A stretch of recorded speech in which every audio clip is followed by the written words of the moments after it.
friends. I'm Christy Anderson. Welcome to the Bold Movemakers, where I teach people how to reclaim their power, lead boldly, and be the change they want to see. Now, there's so much happening in the world every single day, and so I decided to kick off a series around really embracing how to shift the culture where you are. And what does that mean? That means each and every one of us, every single day, we come across difficult people, whether that's difficult people at work, at home, out in the street. You might meet people that you don't get along with, people that rub you wrong or get on your nerves or create stress and anxiety for you. And as I've, over the last 10 years, worked with people all over the world, and I've trained many, many leaders, it's one thing that's apparent is that people really lack the skills necessary to navigate this climate today. That means that it's difficult for people to have crucial conversations, to hit that conversation head on with confidence and boldness, knowing that you have everything you need in order to handle that difficult person and that that person's life will change. In the event that you don't know those skills, I'm here to help you. And so this is all about empowering. And last time I introduced my book. It's called From a Workplace Hell to Well. It's available on Amazon, Barnes and Noble, anywhere that you can buy books. And I was reading a story about Brenda. And really, the journey to getting to this book was about the stories that I've heard from countless people over the years that have dealt with difficult bosses, that have been let go or laid off from companies, and there were situations that happened that they just didn't know how to navigate. And I've been there. So I'm speaking also as a person who has had difficult bosses. I've been railroaded by people. I've been iced out of jobs. And so, it's my life's passion to help people overcome the things that we're currently facing. And even more so today than ever, with the rollback of equity programs and diversity programs. As a Black woman, it's difficult even sometimes for me to grapple with all the changes, and they're coming hot and they're coming in fast. And so my passion is to help people navigate these changes, how to be good people, and teaching leaders how to lead with integrity and lead with care, empathy, compassion, all of those things that are so necessary that are missing in all facets of life. These skills, these personal traits of good human beings is missing. What is happening in this world? If you are one like me who needs these, empowering skills to navigate, to know, what do I do when I'm faced with this situation, whether at work, whether, in the world, whether at home, I need something. And so I'm so glad you're here. I am a certified leadership coach. I have trained thousands of people all over the world, and I've seen people's lives transform. So if you're ready for transformation, that is something that I'm super passionate about. And I want to pick up with part 2, because this book is stories of real situations of people that have dealt with toxic bosses, toxic leaders, toxic companies. And if you happen to have been in a position to ever work there, you know the stress, you know the anxiety, you know the feelings that are associated with these negative workplaces, negative bosses, negative coworkers. Okay. And as women, sometimes we can be our own worst enemy. I've had situations where women were harder, but I've also had men. So don't worry, we're going to get into this story. So last time I picked up in chapter 2, so I just want to read a short excerpt so you can get excited about learning how you're going to overcome and create these cultures and transform wherever you are in any situation. This is tips. This is tricks. These are real life transforming opportunities for you to assess, to analyze your situation, and then give you some clear things that you can do to empower yourself, to understand what you have at your disposal, and give you some peace of mind that it's going to be okay.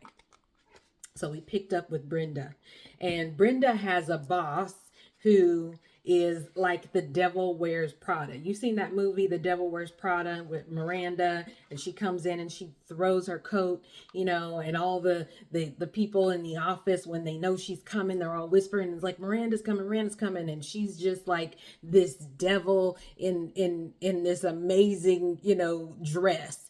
And her reputation preceded her as a hard-nosed, non-empathetic boss who didn't treat people well. And in this story, Brenda works for a company and her boss is similar. All right. And so we kind of recounted how Brenda has been struggling dealing with this toxic boss. And I'm going to pick up in this chapter 2 of Brenda's story. So finally, things came to a breaking point. It had been one of the most challenging and dreadful days Brenda ever had. Brenda's boss had demeaned her during a call, which made Brenda anxious, causing her to make a big mistake. Work was a disaster, and she wanted to quit. Brenda called her husband that morning to vent because she was under so much pressure. She told him that she was going to explode. He empathized with her in the situation, but he didn't think that she should quit at such a crucial time. They were building their dream house, and he had promised that after the closing, she could quit and follow her dreams. He promised he would support her just like Brenda had supported him through college. And she felt like she had to hold on for her family. So she agreed.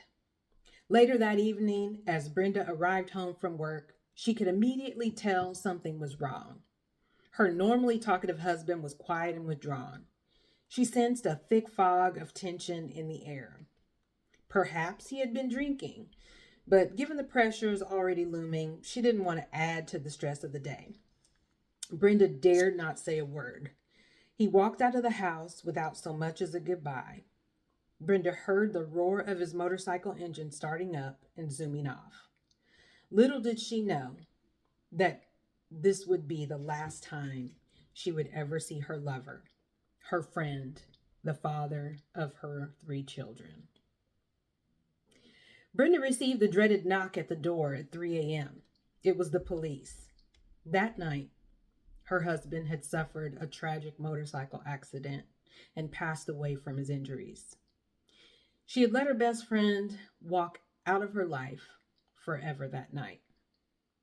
When the morning came, she dialed her boss's number, trying to steady her voice. She had to tell her that she needed to take some time off to deal with the aftermath. When her boss answered, she seemed to sense something was wrong. Brenda choked out the words and could hear her boss breathing heavily as she processed what she had said. "I'm so sorry," she sobbed, overcome with emotion. Brenda was shocked by her reaction. After all, she treated her so poorly just the day before. Brenda figured that she would be shocked, but to her surprise, she was so devastated that she was almost choking on tears. Brenda knew she must be feeling a pang of guilt for the way she had treated her. Now, that's not the end of chapter 2, but this is real, okay? Real situations. And imagine how Brenda's life may have been different. Think about a situation that you may be in right now, or a time maybe when you've dealt with a difficult boss, and how it impacted your personal life. When you lack the ability to advocate and fight for yourself, sometimes you feel disempowered. You feel like you don't have anything that you can do.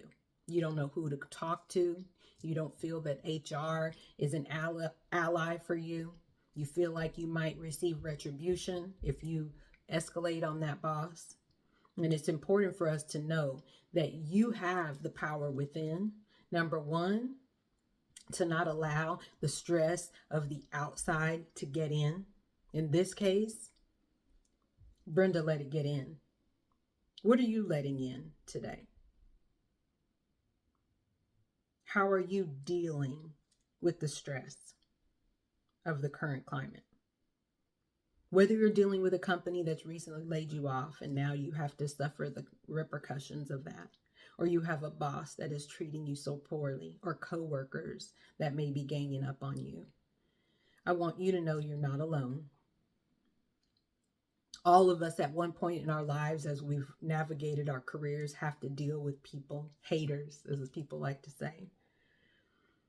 And I can't tell you that it's easy, but with practice, with skill, with prayerful meditation on your approach, you can overcome no matter what. And so, through this series, through the Bold Movemakers Power Movement, I'm going to teach you how to do that. And we're going to empower each other. I mean, this is a community. I, again, have coached. I'm a certified professional coach. I've coached leaders and employees all over the world. I have engaged them, understanding their stories, hearing how, these situations have unfolded for them.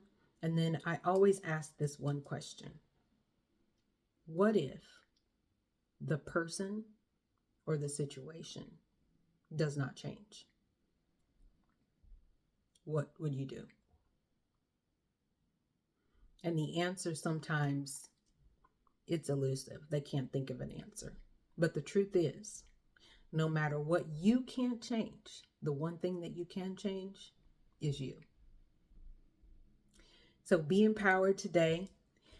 Again, I encourage you to get a copy of my book and read along with me as we unpack and uncover the stories of real people. Now, this book is fiction fact. It's based on real people, but these are amazing stories of different people that have faced situations. And so I want you to get a copy, follow along, and until next time, we'll talk to you later.